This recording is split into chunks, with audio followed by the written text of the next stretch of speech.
That was amazing. Such a shame that William can't be with us. I'm just going to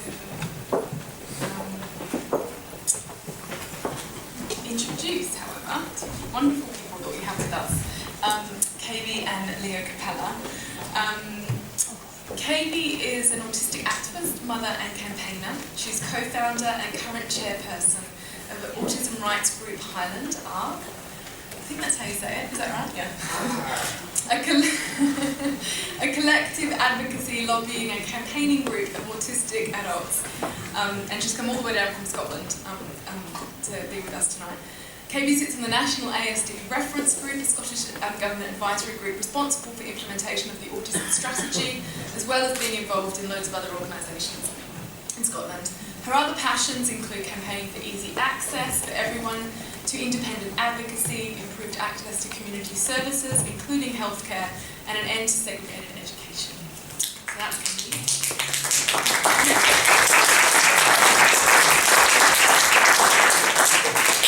And Leo here is an expert advisor for Ambitious About Autism, who last year spoke at the Ambitious About Autism Pairs lecture in 2012.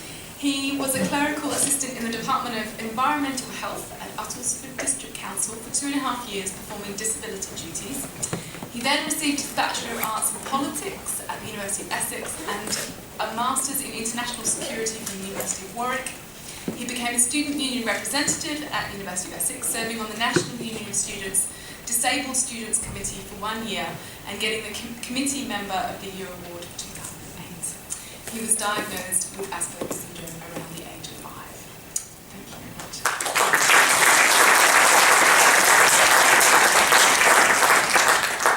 So the next half an hour, essentially, we're going to do a bit of Q&A. But what we want it to be is a genuine discussion. So you can discuss also amongst yourselves as well. We have 2 people with mics, roving mics.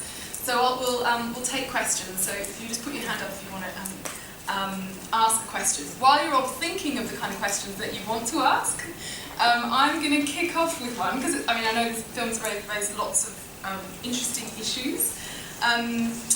But I thought I'd ask a question and let Kabie and Leo answer it, and then open to the floor. So I thought the film obviously very much focuses on one particularly influential organisation in the US, Autism Speaks. And I just wanted to get your sense, Kabie and Leo, about the extent to which you think the issues that the film raises is relevant for a UK context.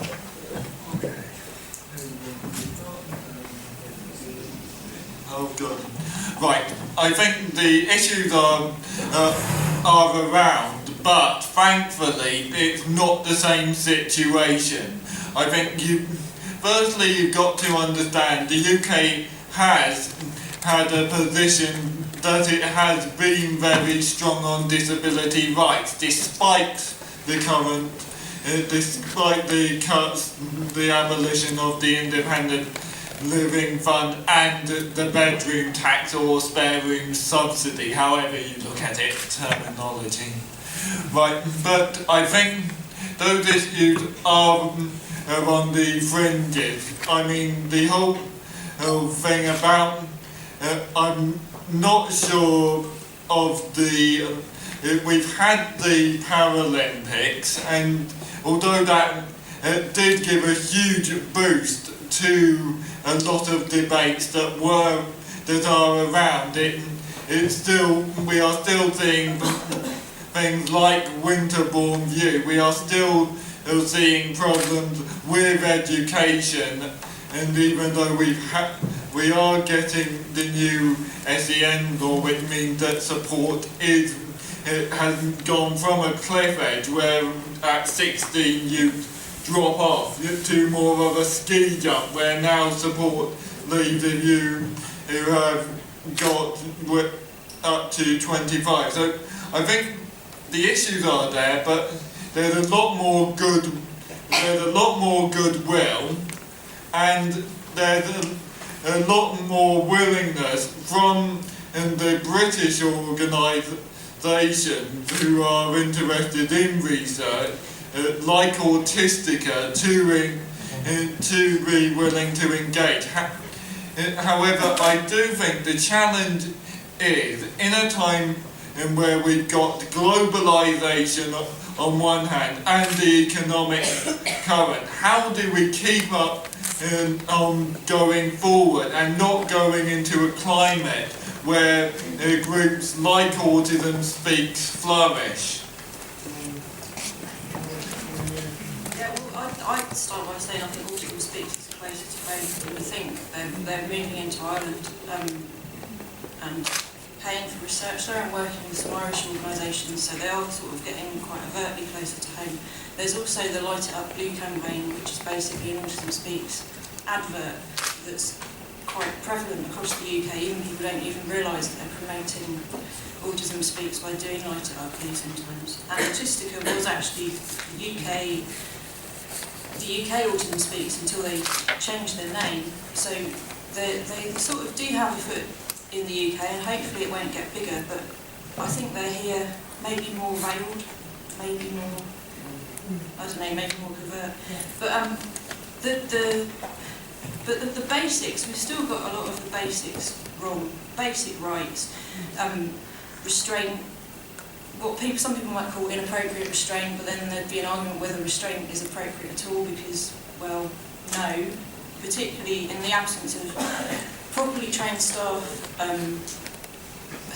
causing problems that they will then restrain people for that really weren't actually the person's problem in the first place. If they hadn't have had the staff, if the staff hadn't been there causing the problem, then the restraint wouldn't have happened, and getting into a cycle of restraint. And access to education. There isn't equal access to education for autistic people in this country. There isn't equal access to healthcare for autistic people in this country. And a lot of autistic people don't even have the right to choose who enter their own homes. They don't get to choose the support staff. If they don't like a certain member of staff, that can end up being called change behaviour rather than actually being seen as a choice. So the basic human rights are being denied autistic people in this country. So until you start to even chip away at that, or until a lot of people aren't really recognising that, then the organisations or the banners that are being used to promote that and aren't tackling that, it doesn't really matter what the organisation's called if nothing's being done, if that makes sense. May I respond to Kabie? I think Autism Speaks have been always the sort of enemy at the gates, if you will. They've always been around, but it's almost with organisations like Autistic and which was Autism Speaks UK. They have been slightly more prepared to cross the gap. However, just today there was an article in the Daily Mirror, which can be viewed online, about Declan Kidd. I think it's a singer from Boydo, and I think it's Declan Kidney who said who was talking about his 14-year-old autistic daughter. I have huge amount of respect for parents. I mean, I've got a huge amount of praise for my own family, but he came close to the line when he used the term epidemic in one of his remarks. I'd urge you to look at it to say this is something, as much as I respect the guy, we've got to avoid. On that note, question.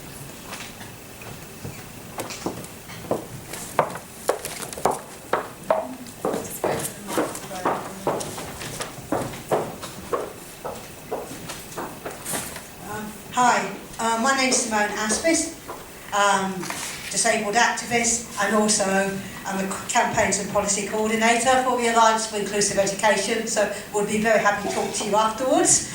I'll tell you what I'm really interested about the film, was the strong links the autistic rights movement has with the disabled people's movement and with the lesbian and gay rights movement. So I was quite interested in why particularly that the autistic movement had identified themselves strongly with the gay rights movement, possibly maybe alternative to the black people's civil rights movement. So I was really interested in that. I'm building on what comments have been said already. Unfortunately, I don't think I can agree with you in terms of the children and families reforms, which you're talking about, Leo. We've been fighting very strongly because actually the current reforms we've got, the Children and Families Act, is going to undermine disabled learners' rights to access mainstream education, and we're in the processes of trying to do damage limitation at our organisation. I do think that in terms of disabled people's rights to life, particularly people with autism, I think that is really undermined. Certainly a couple of years ago, the human fertilisation and low fertilisation body there was a big debate about whether there should be, whether preference should be given to girls as opposed to boys in order to avoid babies being born with autism. And therefore, when you're at that level, actually, people with autism don't even have the bloody right to life in this country. And I was just so impressed by the whole video, the linking between the Not Dead Yet campaign, because in the UK, the Not Dead Yet campaign only wants to deal with people with assisted suicide, not the right to life at the beginning, which I've been very much been part of trying to push the Not Dead Yet campaign to be doing. So yeah, it sounds to me you've kind of been pretty, and to have inclusive education embedded in that video, it was just like music to my ears. Anyway, so I just want to kind of I think it was more observations, but would like to particularly want to know about that link with the why the gay rights movement. Okay, we'll do.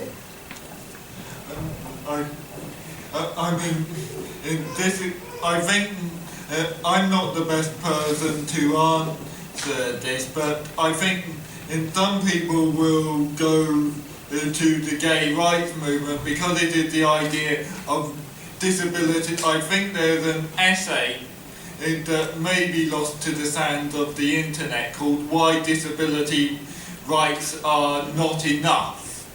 Now, I come from a disability rights background, so that is how to put it. I see myself as part of a wider federation, if you like, of disabled people who, despite disagreement in certain areas, work effectively together for disability rights. However, there is almost, I mean, Kabie will probably have more of an answer on this, but I think the key argument would be, it is the idea that we want to have something that recognises us as a different group. It possibly call it at parallels to the population rather than below the population. I don't really have a definitive answer. I mean, there are lots of parallels probably between the gay rights movement and the autistic rights movement. I mean, one is that we're born as a minority, but don't obviously look like a minority, I suppose, and that anyone can be gay or anyone can be autistic. It's cross-cultural. But I don't really know.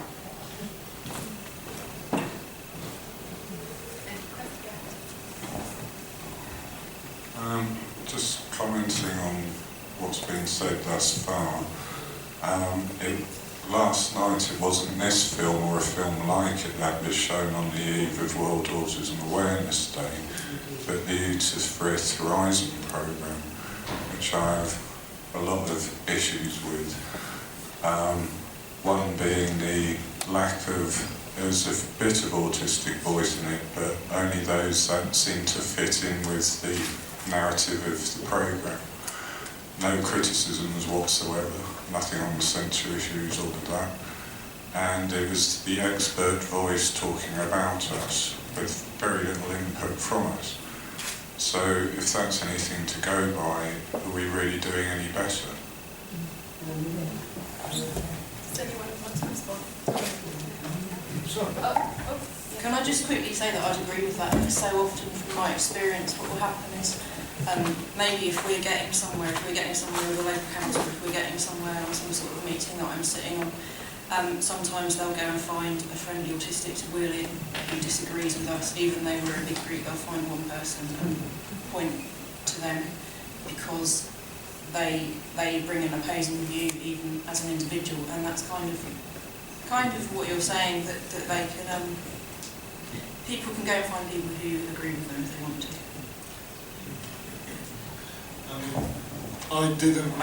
Unfortunately, I didn't manage to see the programme because of personal reason, but I think there is, what I would say is there is room for debate, there isn't room for monologue. If what happened in that film was one professional talking, maybe talking with voices with a few token counterpoint, that's not how it should be done. I mean, frankly, I'm all for debate. I want to see autistic people debating autistic issues, whether if it's over the whole assisted debate or the whole or how do we get employment. But the fact is, we don't have a room for monologue. And I meant being talked down to on this. Yeah, I would completely. I'm Caroline Hurst. I am an autistic adult who I also do training about autism from that perspective, but I would completely agree about that programme yesterday. It was called, I think, An Autistic Life or something. Living with autism, well, it was living with Uta Fripp is what it was, and her opinions about autism. And, you know, let's be condescending to for an hour. It was not enjoyable, and it was markedly, in my opinion, inaccurate, because they just used complete statistics about the percentage of adult autistics who do X, Y, or Z, when we all know, and it's acknowledged, that the majority of adult autistics are undiagnosed. So those statistics were sort of false.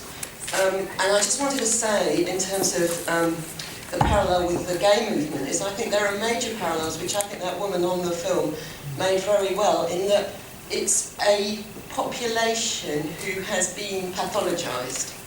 So, you know, homosexuality used to be in the DSM, just as autism is in the DSM. But yesterday on this programme we had Baron Cohen saying that he would withhold diagnosis of autism from somebody who is managing all right. Okay, so it's not a medical condition that exists as a condition, it's something that a doctor has the right to decide if you're functioning socially okay. So it's a position in society. And if we look at the position of gay people and how that's changed over my lifetime, for instance, where it was illegal to actually practice as a gay person your sexuality, and now it's illegal to discriminate against people on the basis of their sexuality. And I think what we need in terms of autism is really a cultural change of that magnitude.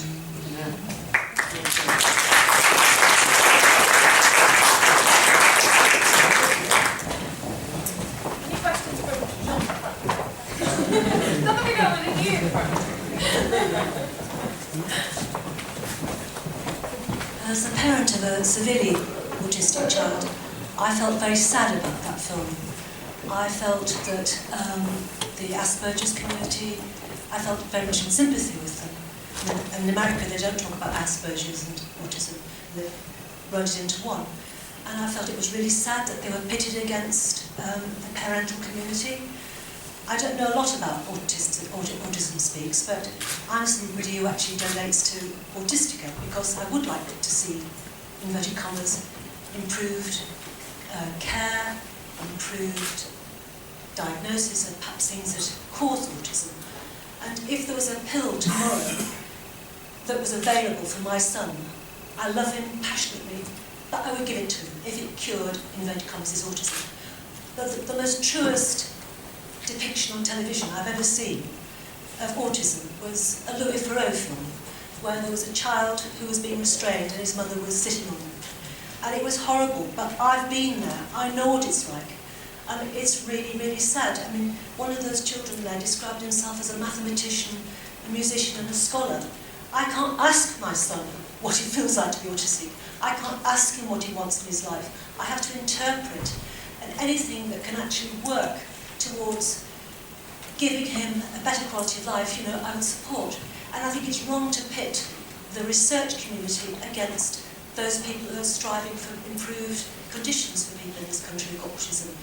I know Autistica, for example, is actually doing a big piece of work shortly on autistic adults. They're trying to look at there are lots of people now who are in their 50s, whose parents may be dying, who've looked after them for years. You know, who's looking after them? Where are they? You know, these organisations are also doing that work. And so I think that rather than saying, well, actually, they've got the resources and we want their resources, we should actually, you know, say to government, we want more resources.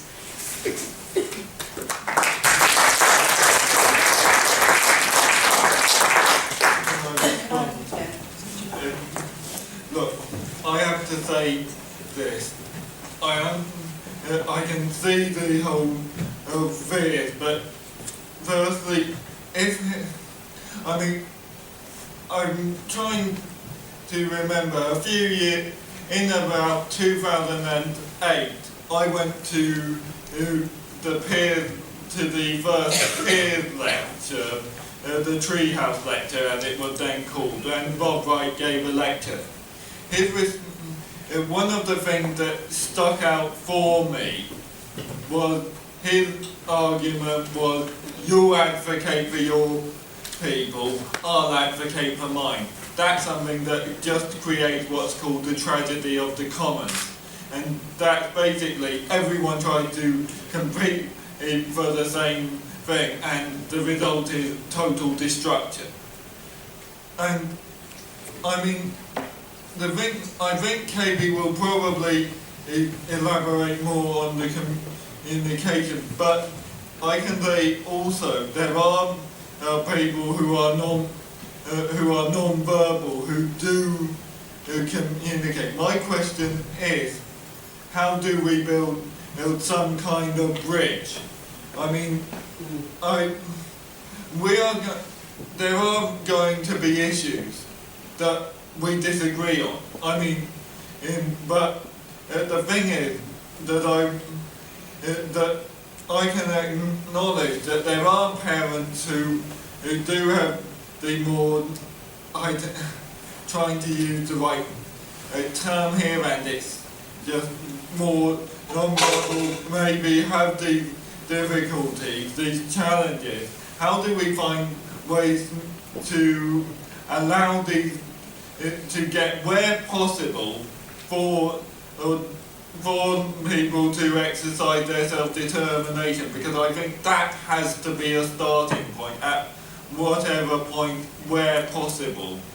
Because if we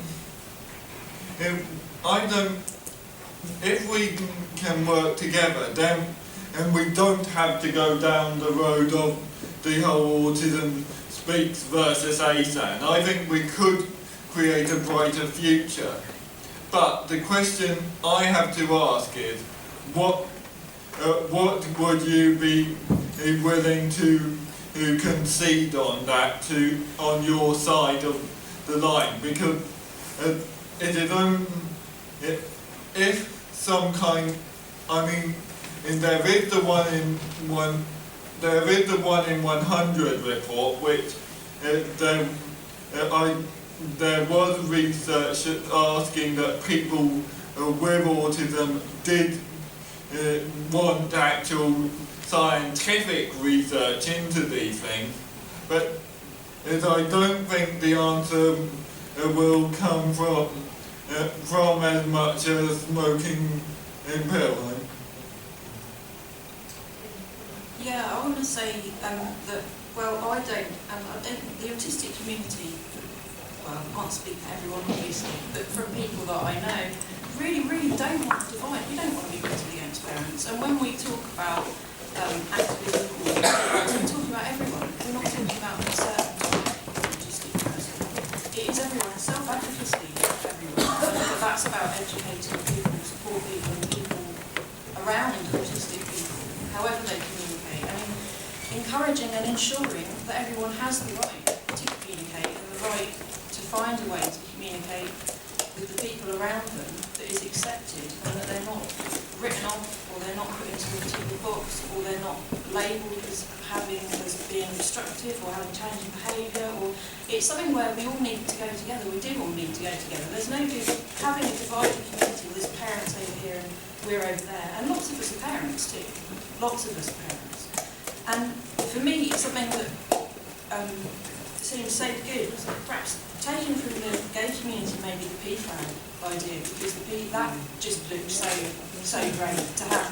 I know so many great parents who really support autistic advocacy, but they do so in a supportive way. They don't feel they have to push people out of the way. They go with us. And to have something similar to PFAG in this country, where everyone could join, everyone could be united, would just be amazing. And if I may add something, the whole thing is, if we could see you guys joining us in the whole sort of rights debates, then maybe we could maybe join you as we do in the scientific research. It is not necessarily an either or. And let's also say this: let me also say this: the autism community is also is not homogeneous. It's not all the same. I know that there will be people both inside and outside this room on the autistic spectrum who will disagree point blank with what Kabie and I are saying. That's fair enough. That's part of politics, people.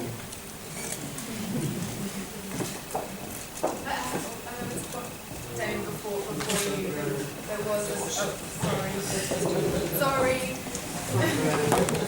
No, it wasn't front row, it wasn't there. Hi.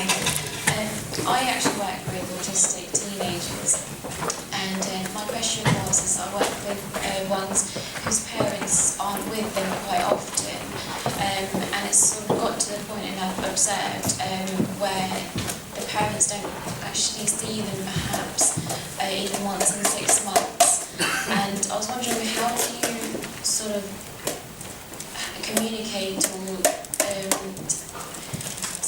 tell them the importance of actually being there for their child? As they said, I know it is very difficult for autistic parents to actually be there for their children, but how did you actually either convince them to be there, part of their lives more, so they actually have awareness of them?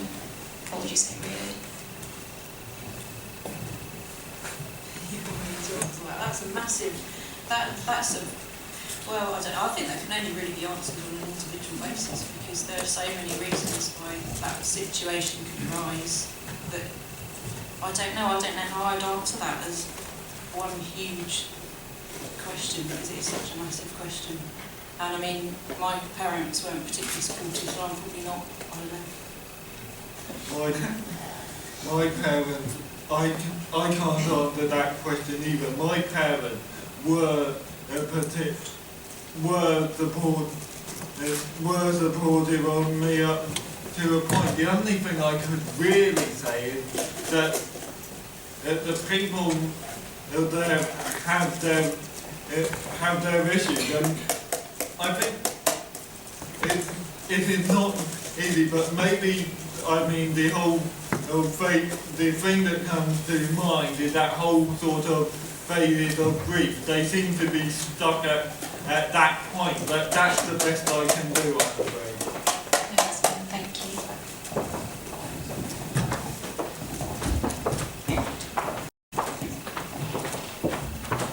Just commenting on the previous thing about cure and spending lots of money on it. I'm also on the spectrum and father of a so-called severely affected son. And for all the money that's been spent on genetic research and the rest of it, Liz may be able to comment as well on that, is, to me, it's not a disease or an illness, and therefore there is no cure. And therefore, instead of spending all this money trying to find one, we should support the people here that do exist and their families. Actually, first I'd like to say I think with Autism Speaks it's just a matter of 20 or 30 years before all the money invested merely proves through research it's a hereditary condition where a subset of humanity that's always been present but has become more prevalent and more obvious due to the success of medicine causing people to have children who otherwise wouldn't have been alive to do that. And the truth is coming out more. So in about 30 years the whole thing will implode on their heads and a lot of people will be trying to sue them because they didn't get cured kids at all. They just got it proved to them these people were made that way. I notice a lot of people trying to relate on the same sort of basis and frame of reference. I think a lot of the perspective we use is neurotypical on ourselves, positive and negative, cured or healthy. I don't think it's appropriate when you have somebody who has a child who's problematic to the neurotypical parent. They're not relating in neurotypical ways, has energy and have behaviours that are antisocial and not growing in a normal way. That is natural to them, but is not natural to the neurotypical society. So you have Autism Speaks representing the majority who are neurotypical, and there's this relative perversion called autism that is not natural to them. It's like homophobia, something that revolts you. This is not my natural sexuality. There is a deep gut reaction. For me, Autism Speaks represents eugenesis. It represents this deep instinctive need in the greater majority to replicate themselves in something that is not them. And when you have somebody you love and they are in this situation, I'm not saying you're a fascist, I'm saying you love them very much, but you're in a no-win scenario. I keep seeing no-win scenarios in the world of autism. I create them myself. I'm autistic. I love it. I mean, we're all these unique entities that are problematic in a regular frame of reference. And although I don't have a solution to the new language or the new term of perspective to see autism, I think that we could at least start with the idea that the old one is really flawed. I mean, in some cases, well, I have to agree. I mean, the thing about it is the question we've got to ask is the standpoint that we are looking through autism and maybe other conditions that fall under what's called the neurodiversity umbrella. Does it really serve our interest, and does it really, and if not, what way are we looking at it? Because, I mean, I'm not a psychologist, I'm a politician. I look at what does it mean. In the whole eugenics thing, I think the thing about Autism Speaks is it comes across, however, and I don't know if there is anyone from Autism Speaks here tonight. Racial purity! I think it comes across as majoritarian, and that's much more majority inside of the mainstream with a strong corporate history. That is very much core. And by the way, it has a press office that don't respond to anything, making it worse than Ryanair. But the serious side is that, in a sense, it comes across as this sort it creates, in a sense, autism doesn't do itself any favours, and it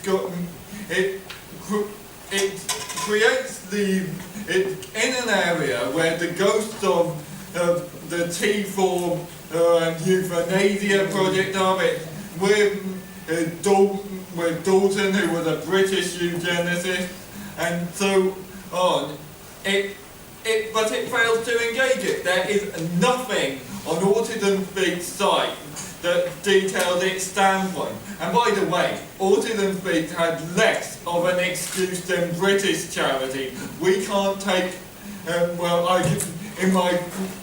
I've got to be careful about that. I'm here in personal capacity tonight, but British charity cannot take an over the political standpoint backing a certain party. In Autism Speaks, it has next to no excuse on these issues. Why isn't it engaging?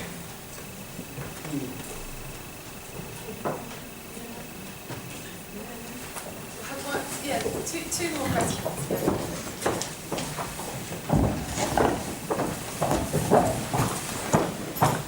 I'm speaking as a parent of a child who is not autistic but has a learning difficulty, and I was fascinated by the film, absolutely thrilled to hear a self-advocacy from autistic people. But my observation is that there were not featured in that film autistic people with severe learning disabilities, or as far as I could see, learning disabilities. And there are a lot of autistic people with learning disabilities. So that's my observation.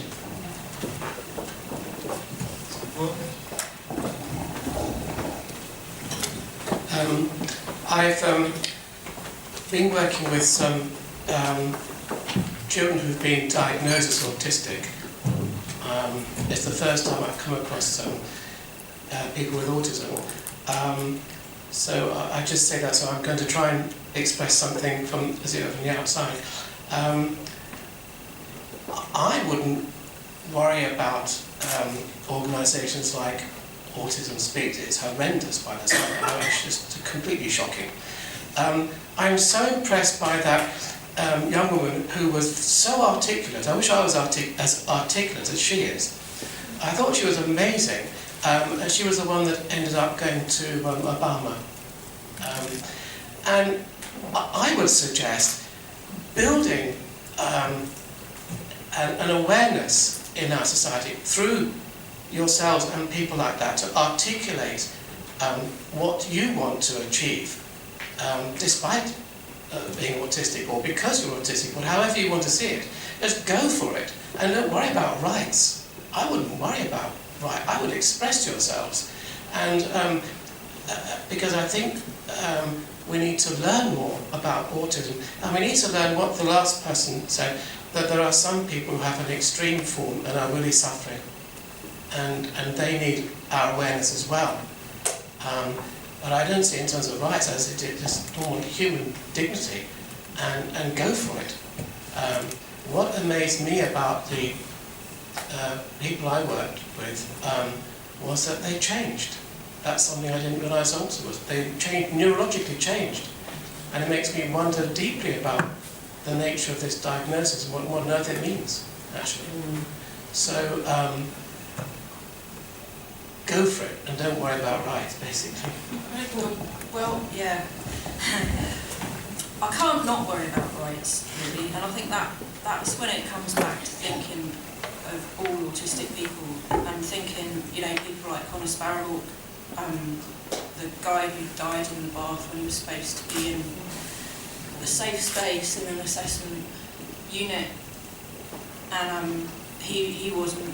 Where were his rights? It isn't just about people being denied access to healthcare, people being denied access to education, all kinds of different people being denied access to communication, to means of communication. They can't, the very, very, very basic things that everyone thinks, get up at what time I want and communicate with my family, and if I'm going to go into a hospital or if I'm going to be put into a place that's supposed to be safe, that I will actually be safe and I will be able to go home to my family again. So it just has to be a rights issue.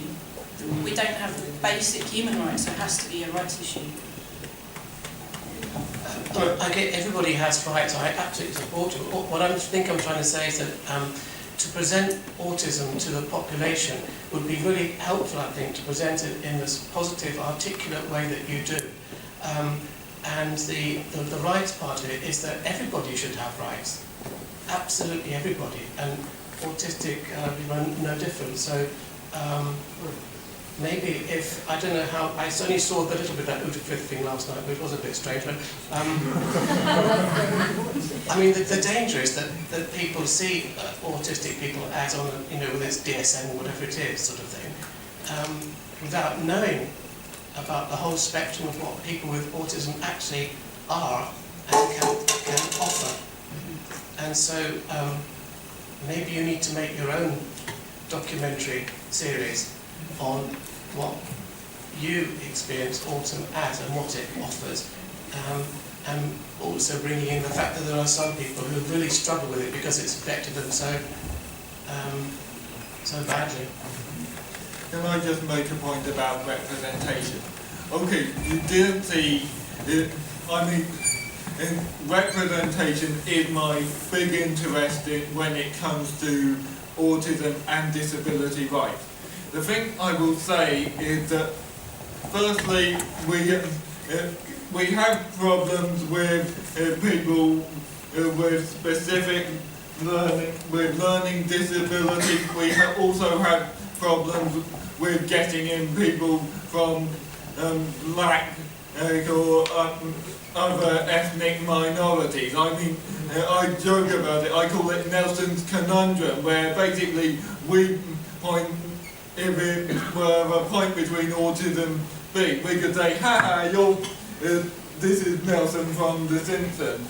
We could say, you're all for the corporate type. And they could say, take a look at yourself before you judge us. We've got a lot of, even no offence to Avi Neiman and some of the others, but we do have that problem. As for learning disability, we've got to do more. That is official. And I would say, though, that Rome wasn't built in a decade, and we are trying to go and get stuff, and we are trying to get stuff done, but it will not happen overnight, but I think it can be done. I think we have one last comment. Hello, my name is Roger Kelly. I'm autistic. I do autistic stuff under a manner called Thoughtistic, and I just wanted to invite everybody in the room, picking up on the rights thing and a couple of other things that have been said, and equality and such like. So I just would like you to invite you to do a little technique that I encourage businesses and other organisations to do, and that is whenever you are using the word autistic to describe a person, in your language or your writing or your thoughts, substitute, leave it blank and substitute another word. Some time ago in the 60s, we had race issues, 70s we had sex issues, in the 80s and 90s we had LGBT issues, okay? And we're all familiar with the terrible signs, no blacks, no dogs, no Irish and such like. And so if you're ever thinking about autistic people, just make it blank and insert the word black or Jewish or gay, and then read the sentence again. Okay? So, would you like a cure for autism?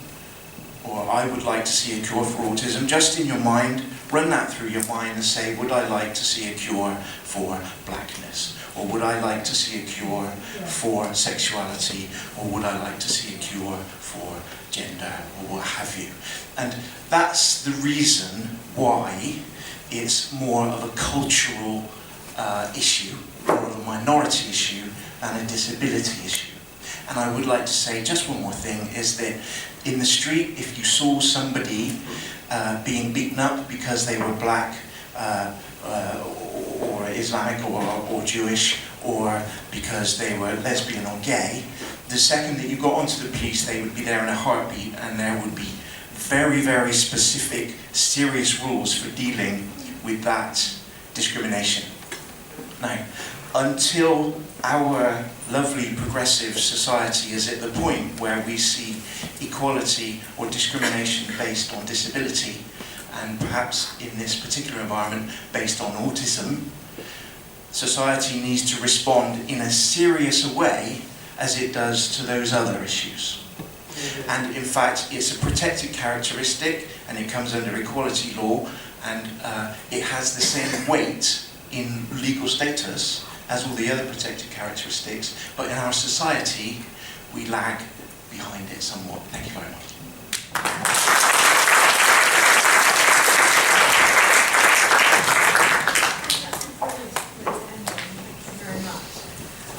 Thank you very much to Kabie and Leo for a fantastic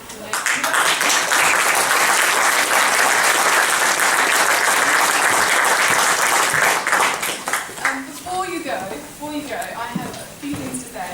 One is that Ambitious About Autism was sponsoring this event, and they have their Autism Film Club, which I think started today. It starts tomorrow. There are 3 films showing. You can sign up, and they stream online. So once you sign up, you can see they stream.